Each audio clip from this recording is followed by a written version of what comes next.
दोस्तों मैं Shamshad MS electrical में आपका स्वागत करता हूं। दोस्तों आज हम बात करने वाले हैं UTL गामा प्लस के ऊपर। UTL गामा प्लस हमारा घर के क्या क्या लोड को चला सकता है। इसकी कैपेसिटी तो हमने पहले बता दी, मैक्सिमम लोड कैपेसिटी इसकी कितनी है, तो आइए इसी के बारे में आज जानते हैं।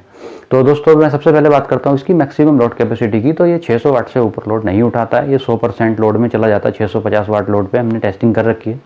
और अगर वो वीडियो आपने नहीं देखी तो वो जाके चैनल की प्लेलिस्ट में आप वीडियो देख सकते हैं। वीडियो का लिंक भी डिस्क्रिप्शन में मौजूद है, तो आप वहाँ से जाके वो वीडियो देख सकते हैं। अब बात करते हैं हमारे घरों में नॉर्मली जो एक मिडिल क्लास लोग होते हैं, जैसा कि जिनके लिए 1 kVA जो सिस्टम है वो सफिशिएंट होता है। ये ऑफ ग्रिड सिस्टम है, आप इसमें लाइट नहीं भी यूज़ कर रहे, अगर आपका एक बैटरी या 2 बैटरी इसमें पैरेलल लगा के अपना काम चला रहे हैं तो लोड कितना चला सकते हैं, क्या क्या घर के अप्लायंसेस चला सकते हैं।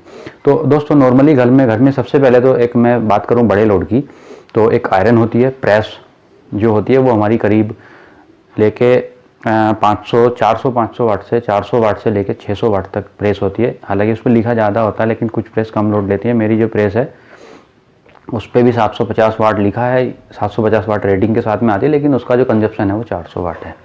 तो आप उसी हिसाब से 650 वाट से कम की आयरन ले सकते हैं, क्योंकि आयरन हमें ज़्यादा टाइम तो चलानी नहीं होती, 1-1.5 घंटा या 2 घंटा। 2 घंटा भी बहुत कम, अगर आप डेली यूज़ करेंगे तो हो सकता है आपको 2 घंटे ज़रूरत ना पड़े। उसके बाद आता है फ्रिज। फ्रिज का जो हमारा कंजप्शन है, जो 3 स्टार रेटिंग के पुराने फ्रिज हैं उनका जो कंजप्शन है 125 125 से 150 वाट तक है। जो 165 लीटर वाले जो नॉर्मल घर में यूज़ होने वाले फ्रिज हैं उनकी मैं बात कर रहा हूँ। 125 वाट से 200 वाट कंजप्शन उसका है, तो आप उसे भी इस पर आसानी से रन करा सकते हो। अब बात करते हैं घर में वॉशिंग मशीन होती है। वॉशिंग मशीन का जो ड्रायर होता है वो करीब 200 वाट के आसपास का लेता है, और जो वाशर होता है वो 250 से 300 वाट लेता है। तो आप चला तो दोनों को एक साथ भी सकते हैं, लेकिन अगर आपने पैनल कम लगा रखे हैं तो आपकी बैटरी चार्ज उतने में नहीं हो पाएगी। तो आप ड्रायर और वाशर दोनों को एक साथ में ना चला के एक एक करके अगर चलाएंगे, पहले आप ड्रायर चला लें, फिर पहले आप वाशर चला लें, फिर ड्रायर चला लें, तो आपका जो बैटरी भी चार्ज होती रहेगी 1000 वाट सोलर पैनल से, क्योंकि करीब 400 वाट तो आपका बैटरी चार्ज होने में ही चला जाएगा। अगर आपने ज़्यादा लोड चला रखा तो बैटरी चार्ज नहीं होगी कभी भी। जो इसका मैक्सिमम लोड है उसका यूज़ ना करें। आपको लोड चलाना है, आप 1 बाय 1 करके चलाएं। प्रेस चला रहे हैं आप, घर के अप्लायंसेस बंद कर दें। आप जो ज़रूरत वाली हैं, लाइटें हैं या फ़ैन है, उसे चला के रखें। बाकी फ्रिज वॉशिंग मशीन आप ना चलाएं, क्योंकि नॉर्मली 1 घंटे से ज़्यादा कोई भी प्रेस नहीं चलाएगा। आप रोज़ करेंगे ना तो 1 घंटे से ज़्यादा आपकी आयरन चलेगी नहीं, क्योंकि उससे इतना नहीं होता कि रोज़ करेंगे तो उतने कपड़े कहाँ होते हैं एक मिडिल फैमिली में। तो हमारी वॉशिंग मशीन चल गई, हमारी फ्रिज चल गया। अब बात करते हैं कूलर की। तो कूलर भी अब कम वाट वाले कूलर आने लगे हैं। अब तो 80 वाट 90 वाट 70 वाट तक के कूलर आ रहे हैं मार्केट में। लेकिन जो अगर पुराना कूलर आपके पास है तो वो करीब 130 से 150 वाट के करीब लेता है।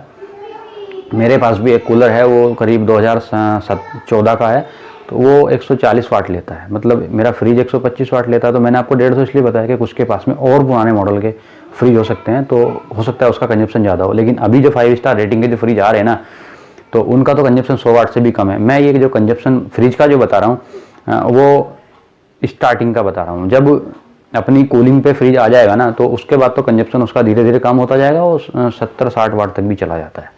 जब प्रॉपर वो कूलिंग हो जाएगी, जब अंदर से ठंडा हो जाएगा, तो अपने आप कंजप्शन उसका कम हो जाएगा। और जो 3 स्टार रेटिंग के जो फ्रिज आते थे पहले या अभी भी आते हैं, तो उनमें क्या है कि कंप्रेसर बंद हो जाता था। लेकिन अब जो 5 स्टार रेटिंग के फ्रिज आ रहे हैं उनमें क्या है कि एक तो BLDC का कंप्रेसर आ रहा है, तो उसमें क्या है कि जब उसकी स्पीड कम हो जाती है वो कंप्रेसर उसका बंद नहीं होता।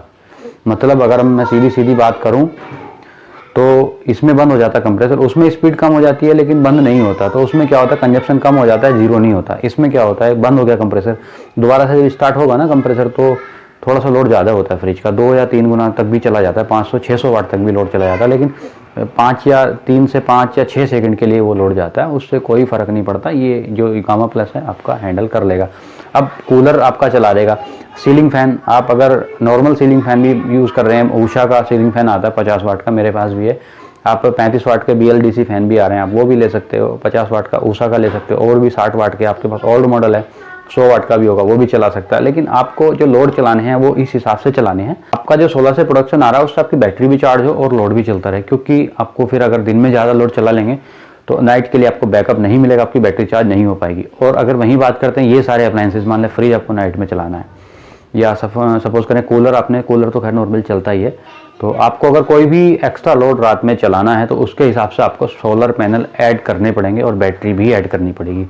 मतलब अगर एक बैटरी आपकी एक फ़ैन चला देगी, जो 60 वाट का 70 वाट का पूरा जो नॉर्मली फ़ैन होते हैं, मैं नॉर्मल फ़ैन की बात कर रहा हूँ, क्योंकि BLDC या जो कम वाट वाले हर किसी के पास में अवेलेबल नहीं हो पाते या कोई नहीं ले पाता, तो आपको उसी हिसाब से, मान लिया आपकी बैटरी 150 HP की है, तो 70 वाट या 60 वाट के सीलिंग फ़ैन को पूरी रात चला देगी। अगर बैटरी सही कंडीशन में, हेल्दी कंडीशन में अगर बैटरी है, हेल्दी बैटरी आपको चला देगी। और अगर आपकी बैटरी 200 HP की है तो आप कूलर भी उस पर चला सकते हो, या आपको नहीं चल पा रहा, आपका कूलर ज़्यादा कंजप्शन करता है, या तो उस हिसाब से आप पैरेलली इस इन्वर्टर पे, ऐसा नहीं है आप 2 बैटरी नहीं लगा सकते, तो पैरेलली आप 2 बैटरी भी इस पे लगा सकते हो। बैटरी कैसे लगानी है उसका हम एक आपको डेडिकेटेड वीडियो आपको देंगे, क्योंकि अभी हमारे पास एक ही बैटरी है।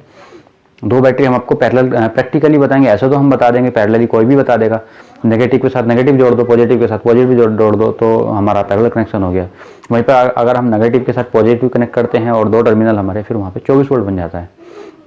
तो ये तो होगी सिंपल सी बात। बाकी रही जो कुछ लोग प्रैक्टिकल को ज़्यादा पसंद करते हैं, तो हम प्रैक्टिकल भी आपको दिखाएंगे। दूसरी बैटरी, एक बार 2 बैटरी का हम यूज़ करेंगे और आपको लाइव दिखाएंगे कैसे हम कनेक्शन करते हैं पैरेलल, और सीरीज भी आपको करके दिखाएंगे।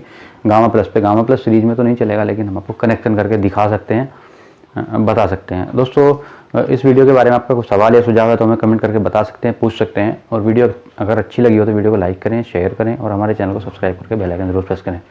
आपने वीडियो को अंत तक देखा उसके लिए आपका दिल से धन्यवाद।